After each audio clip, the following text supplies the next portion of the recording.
നമസ്തേ. വർണ്ണരൂപിണിയിലേക്ക് എല്ലാവർക്കും സ്വാഗതം. ഇന്ന് നമ്മുടെ രണ്ടാമത്തെ അധ്യായമാണ്. അപ്പം നമുക്ക് തുടങ്ങാം. സർവമംഗളമംഗല്യേ ശിവേ സർവാർത്ഥ സാധികേ ശരണ്യേ ത്രംബകേ ഗൗരി നാരായണീ നമോസ്തുതേ. ഓം ഗം ഗണപതേ നമഃ. ഓം ഗും ഗുരുഭ്യോ നമഃ.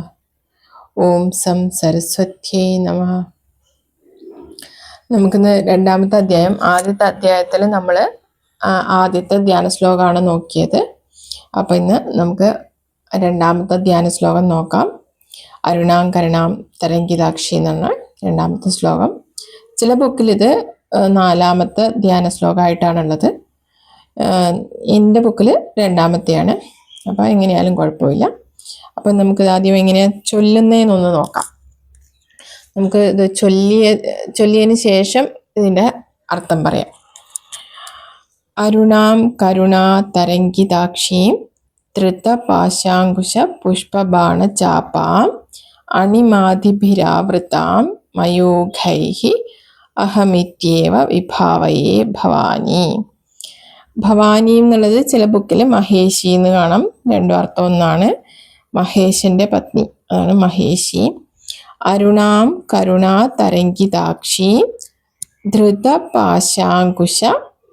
അപ്പോൾ ഇവിടെ ധൃത എന്നുള്ളത് മഹാപ്രാണിയാണ്. പാശാങ്കുശ അവിടെ ഷ രണ്ടും ശ്രദ്ധിക്കണം. ഷ എന്നാണ് ഷായല്ല.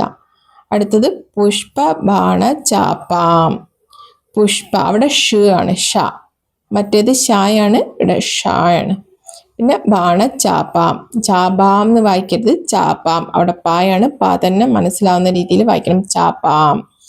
അണിമാതിഭിരാവൃതാം. ഇവിടെയും ഭ മഹാപ്രാണ വരുന്നുണ്ട്. ഭ. മയൂഖൈഹി അഹമിത്യേവ. ഒന്നെങ്കിൽ അങ്ങനെ ചൊല്ലാം, അങ്ങനെയാണെങ്കിൽ നമുക്ക് അവിടെ ഒന്ന് നിർത്തിയിട്ട് ചൊല്ലാം. മയൂഖൈഹി. മയൂഖൈഹി എന്ന് വെച്ചാൽ മയൂഖൈ, അവിടെ ആ ഒരു എയർ പോകുന്ന ആ ഒരു ഇത് കിട്ടിയാൽ മതി. അത് കിട്ടാൻ ബുദ്ധിമുട്ടുള്ളവർക്ക് മയൂഖൈഹി എന്ന് ചൊല്ലാം. അല്ലെങ്കിൽ മയൂഖൈ, ആ ഒരു എയർ പോകുന്നൊരു ശബ്ദം നമുക്ക് കേൾക്കാൻ പറ്റണം. മയൂഖൈ, ആ ഒരു ഇത് വേണം. അതിന് ബുദ്ധിമുട്ടുള്ളവർക്ക് മയൂഖൈഹി എന്ന് ചൊല്ലാം. മയൂഖൈഹി അഹമിത്യേവ. ഒന്നെങ്കിൽ അങ്ങനെയാണെങ്കിൽ നിർത്തിയിട്ട് ചൊല്ലാം. ചില ബുക്കിൽ നമുക്ക് കാണാൻ പറ്റുന്നതെന്ന് വെച്ചാൽ മയൂഖൈ ഒരു ഹൈഫൺ രഹമിത്യേവ. രണ്ടും ശരിയാണ്. അങ്ങനെയാകുമ്പോൾ അവിടെ നിർത്താൻ പാടില്ല. അണിമാതിഭിരാവൃത്താം മയൂഖൈരഹമിത്യേവ. അത് ഒന്നിച്ചങ്ങ് ചൊല്ലണം. വിഭാവയെ ഭവാനി. അതൊക്കെ മഹാപ്രാണയാണ്. ഭ അവിടെ ഉറച്ച് തന്നെ ഉച്ചരിക്കണം. മഹേഷി എന്നുള്ളത് മഹേഷിന്റെ പത്നി, അതാണ് അവിടെ അർത്ഥം വരുന്നത്. അതെ, അതാണ് അതിൻ്റെ അർത്ഥം. അപ്പം രണ്ടാലും കുഴപ്പമില്ല. ചില ബുക്കിൽ മഹേഷി എന്ന് കാണാം, ചില ബുക്കിൽ എന്താണ് ഭവാനി എന്ന് കാണാം. എങ്ങനെയായാലും കുഴപ്പമില്ല. ഇനി നമുക്ക് ഇതിൻ്റെ അർത്ഥം ഒന്ന് നോക്കാം. ഈ ധ്യാന ശ്ലോകത്തിൻ്റെ അർത്ഥം നോക്കാം. ഇതിൻ്റെ അർത്ഥം എന്ന് വെച്ചാൽ അരുണാം കരുണ. അരുണാം എന്ന് പറഞ്ഞു കഴിഞ്ഞാൽ എന്താ? ചുവന്ന. നമ്മുടെ ആദ്യത്തെ ധ്യാന ശ്ലോകത്തിലും ദേവീൻ്റെ നിറത്തെ വർണ്ണിച്ചിരിക്കുന്നത് ചുവന്ന നിറത്തിലാണ് എന്നാണ്. അപ്പം ഇവിടെയും നമ്മുടെ അരുണാം കരുണ. അപ്പം അരുണാം എന്ന് വെച്ചാൽ ചുവന്ന നിറമുള്ള, കരുണയുടെ തരംഗങ്ങളോട് കൂടിയ കണ്ണുകളുള്ളവളാണ് ദേവി. അരുണാം കരുണാ തരംഗിതാക്ഷി. അക്ഷി കണ്ണ്, കരുണയുടെ തരംഗങ്ങളുള്ള കണ്ണുകളാണ് ദേവിയുടേത്. ധൃത പാശാങ്കുശ പുഷ്പബാണ ചാപാം. ദേവിയുടെ കയ്യിൽ പാശം, അങ്കുശം, അമ്പും വില്ല്, പുഷ്പബാണ, കാമദേവനെ പോലെ തന്നെ പുഷ്പബാണങ്ങളും. അതാണ് ദേവി കയ്യിൽ ധരിച്ചിരിക്കുന്നത്. ധൃത പാശാങ്കുശ പുഷ്പബാണ ചാപാം. അപ്പം പാശം എന്ന് പറഞ്ഞാൽ കയറാണ്, അങ്കുശം എന്ന് പറഞ്ഞാൽ തോട്ടിയാണ്, പിന്നെ അമ്പും വില്ലും കൂടാതെ കാമദേവനെ പോലെ പുഷ്പബാണങ്ങളും ദേവി കയ്യിൽ ധരിച്ചിരിക്കുന്നു. അടുത്തത് അണിമാതിഭിരാവൃതാം. അണിമാതി എന്ന് പറഞ്ഞു കഴിഞ്ഞാൽ സിദ്ധികളാണ്. അണിമ, മഹിമ എന്നൊക്കെ പറഞ്ഞ അഷ്ടസിദ്ധികൾ വരുന്നത് ദേവി എന്നാണ്.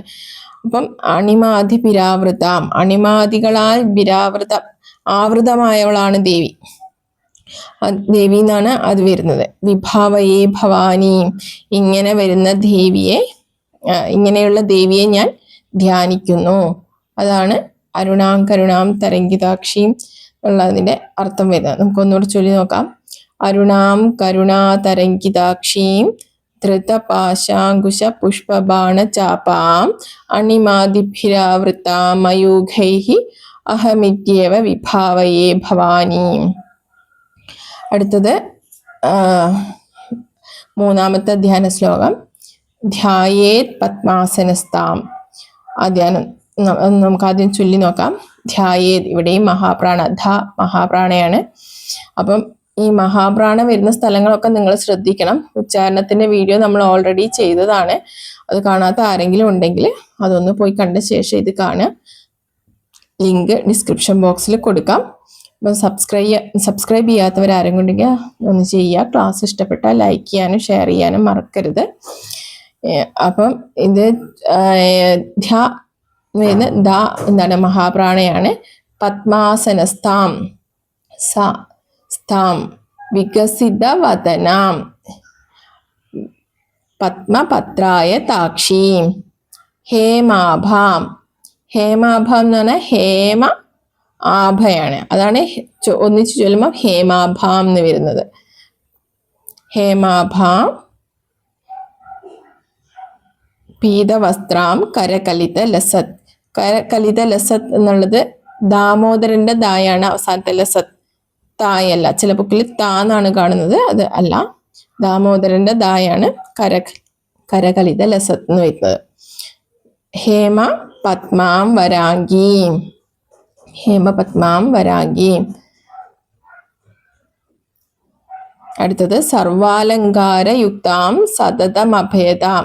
സതതം അഭേദാം, സതതം അഭേദാം, അത് സന്ധി ചേർന്ന് സതതം അഭേദാം അങ്ങനെ വരുന്നതാണ്. ഭക്തനമ്രാം ഭവാനി ശ്രീവിദ്യാം ശാന്തമൂർത്തിം സകല സുരനുതാം സർവസമ്പത് പ്രദാത്രീം. സ്രാന്ന് ചൊല്ലരുത്, ശ്രീവിദ്യാം. ശ്രീവിദ്യാമല്ല, ശ്രീവിദ്യാം. ശ്രീ എന്നാണ് വരിക. ശ്രീന്ന് ചൊല്ലരുത്, ശ്രീവിദ്യാം. അതാണ്, അങ്ങനെയാണ് ചൊല്ലുന്നത്. അപ്പൊ നമുക്ക് അതിന്റെ അർത്ഥം ഒന്ന് നോക്കാം. ധ്യായേത് പത്മാസനസ്ഥാം വികസിത വദന.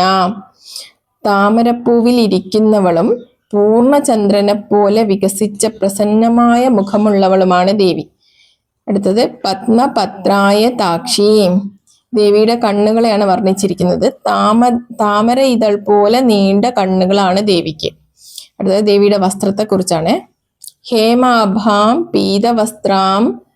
ഹേമാഭാം പീതവസ്ത്രം, ഹേമം എന്ന് പറഞ്ഞാൽ സ്വർണ്ണാണ്. സ്വർണത്തിന്റെ നിറമുള്ള മഞ്ഞ വസ്ത്രമാണ് ദേവി ധരിച്ചിരിക്കുന്നത്. ഇത് കരകലിത ലസത് ഹേമപത്മാം വരാംഗീം. അതായത് ദേവിയുടെ കയ്യിൽ സ്വർണ്ണ താമരയുണ്ട്. സ്വർണ്ണ താമര കയ്യിൽ ധരിച്ചവളും ശ്രേഷ്ഠമായ അംഗങ്ങളോട് കൂടിയവളുമാണ് ദേവി. അടുത്തത് സർവാലങ്കാരയുക്താം സതതം അഭേദാം. സർവ അലങ്കാരങ്ങളോട് കൂടിയവളും സദാ ഭക്തന്മാർക്ക് അഭയം നൽകുന്നവളുമാണ് ദേവി. ഭക്തനമ്രാം ഭവാനി. ഭക്തന്മാരാൽ നിന്നും നമസ്കരിക്കപ്പെടുന്നവളാണ് ദേവി. ശ്രീവിദ്യാം ശാന്തമൂർത്തിം സകല സുരനുതാം സർവസമ്പത് പ്രദാത്രീം. ശ്രീവിദ്യാസ്വരൂപിണിയും ശാന്തസ്വരൂപിണിയുമാണ് ദേവി. എല്ലാ ദേവന്മാരാലും, സുരൻ എന്ന ദേവൻ, സകല ദേവന്മാരാലും നമസ്കരിക്കപ്പെടുന്നവളും സർവ ഐശ്വര്യങ്ങളും നൽകുന്നവളുമാണ് ദേവി. അങ്ങനെയുള്ള ദേവിയെ ഞാൻ നമിക്കുന്നു. ശ്രീവിദ്യാം ശാന്തമൂർത്തിം സകല സുരനുതാം സർവസമ്പത് പ്രദാത്രീം. നമുക്കതൊന്ന് ഒന്നുകൂടി ചൊല്ലി നോക്കാം. ധ്യായേത് പത്മാസനസ്ഥാം വികസിത വദനാം പത്മപത്രായ താക്ഷീം ഹേമാഭാം പീതവസ്ത്രാം കരകലിതലസത് ഹേമപത്മാം വരാംഗീം സർവാലങ്കാരയുക്താം സതതമഭേദാം ഭക്തനമ്രാം ഭവാനീം ശ്രീവിദ്യാം ശാന്തമൂർത്തിം സകല സുരനുതാം സർവസമ്പത് പ്രദാത്രീം. നമുക്ക് അടുത്ത ധ്യാന ശ്ലോകം നോക്കാം.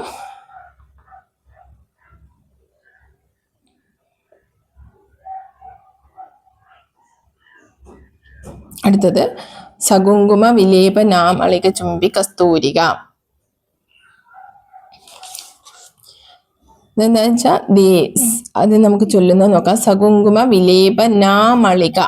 വിലേപനാമളിക എന്നാണ്. അത് സന്ധി ചേരുമ്പം വിലേപനാ വരും. വിലേപനാമളിക ചുംബി കസ്തൂരിക സമന്ത ഹസിതേക്ഷണാം സശര ചാപ പാശാങ്കുശാം അശേഷ ജന മോഹിനീം അരുണമാല്യ എന്നാണ്. അത് എന്താണ്, നമ്മുടെ സന്ധി ചേരുന്ന സമയത്ത് മോഹിനി മരുണ വരും അവിടെ. മരുണ മാല്യ ഭൂഷാംബര.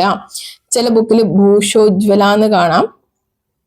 എന്തായാലും അർത്ഥം സെയിം ആണ്. ഭൂഷാംബരാം എന്നായാലും ഭൂഷോജ്വല എന്നായാലും അതും നമ്മൾ ശ്രദ്ധിക്കണം. ജ്വ എന്നല്ല, ജ് വ ഷ് വ ശ്വ. ഭൂഷോജ്വല ഭൂഷോജ്വല. ജ് വ ജ്വല അങ്ങനെയാണ്. ജ്വ എന്നല്ല, ജ്വാല എന്നല്ല, ജ്വാല. ജ് വ ജ്വാല അങ്ങനെയാണ് വരിക. അടുത്തത് ജപ കുസുമ ഭാസുരാം ജപവിധൗ. ധൗ അവിടെയൊക്കെ മഹാപ്രാണ വരുന്നുണ്ട്. സ്മരേത് അംബികാം. സ്മരേത് അംബിക എന്നും വേണമെങ്കിൽ ചൊല്ലാം. സ്മരേത് അംബികാം. വന്നിട്ട് അങ്ങനെ ചൊല്ലാം. രണ്ടായാലും കുഴപ്പമില്ല. സ്മരേത് അംബിക എന്നും ചൊല്ലാം. സ്മരേത് അംബികാം. ഇത് ഇട്ടിട്ട് അംബികാം. ആ അംബിക എന്നും അങ്ങനെയും ചൊല്ലാം. അപ്പം നമുക്ക് ഇതിന്റെ അർത്ഥം ഒന്ന് നോക്കാം. ദേവി കുങ്കുമം നെറ്റിത്തടത്തിൽ ധരിച്ചിട്ടുണ്ട്. അതായത് സകുങ്കുമ വിലേപനാം അളിക ചുംബി കസ്തൂരികാം. അതായത് എങ്ങനെയുള്ള കുങ്കുമാണ് ദേവി നെറ്റിത്തടത്തിൽ ധരിച്ചത്? കസ്തൂരിയുടെ മണമുള്ള കുങ്കുമാണ് ദേവി ധരിച്ചിട്ടുള്ളത്. അപ്പം അതിന് അളിക എന്ന് പറഞ്ഞാൽ വണ്ടാണ്. അപ്പൊ അതിനെ ആ സൗരഭ്യം കൊണ്ട്, കസ്തൂരിയുടെ സൗരഭ്യമുള്ള കുങ്കുമം കൊണ്ട് വണ്ടുകൾ അങ്ങോട്ട് ആകർഷിക്കപ്പെടുകയാണ് ദേവിയുടെ നെറ്റിത്തടത്തിലേക്ക്. നമുക്ക് ഇങ്ങനെ ചുംബിക്കാൻ പോകുന്ന പോലെ തോന്നും. വണ്ടുകളെ അത്രയും ആകർഷിക്കുന്ന സൗരഭ്യമുള്ള തിലകമാണ് ദേവി ചാർത്തിയിട്ടുള്ളത്. സമന്ത ഹസിതേക്ഷണാം സശര ചാപ പാശാങ്കുശാം. ദേവി എപ്പോഴും എന്താണ്, മന്ദസ്മിതം ചൊരിയുന്ന നോട്ടമാണ് ദേവിയുടേത്. ദേവിയുടെ കണ്ണുകൾ പോലും മന്ദഹസിക്കുന്നു എന്നാണ്. മന്ദസ്മിതാണ് ദേവിയുടെ. അപ്പം ദേവി എങ്ങനെയാണ്, എന്തൊക്കെയാണ് കയ്യിൽ ധരിച്ചിരിക്കുന്നത്? നേരത്തെ പറഞ്ഞ പോലെ സശര ചാപ പാശാങ്കുശാം. പാശം, അങ്കുശം, അമ്പ്, വില്ല് ഇതൊക്കെയാണ് ദേവി ധരിച്ചിരിക്കുന്നത്. അശേഷ ജന മോഹിനീം അരുണമാല്യ ഭൂഷാംബരാം. അതായത് എല്ലാ ജനങ്ങളെയും മോഹിപ്പിക്കുന്നതാണ് ദേവി. അത്രയും ദേവിയെ ഒരിക്കൽ ഇതാക്കി കഴിഞ്ഞാൽ പിന്നെ നമുക്ക് വേറെ ഒന്നിലോട്ടും ശ്രദ്ധ ഇതാക്കാൻ തോന്നില്ല. അത്രയും ദേവിയെ മോഹിപ്പിക്കുന്ന മോഹിപ്പിക്കുന്നവളാണ് ദേവി. എല്ലാ ജനങ്ങളെയും മോഹിപ്പിക്കുന്നവളാണ് ദേവി. അരുണമാല്യ ഭൂഷാംബരാം. അരുണമാല്യം, ചുവന്ന മാലയാണ് ദേവി ധരിച്ചിരിക്കുന്നത്.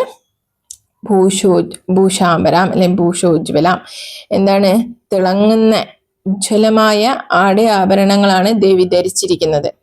ജപാ കുസുമ ഭാസുരാം ജപവിധൗ സ്മരേദംബികാം. ജപാ കുസുമം എന്ന് പറഞ്ഞാൽ ചെമ്പരത്തിപ്പൂവ്. ചെമ്പരത്തിപ്പൂവിന്റെ ആ ചുവന്ന നിറം നമ്മൾ പലയിടത്തിലും ദേവിയെ വർണ്ണിക്കുന്നുണ്ട്.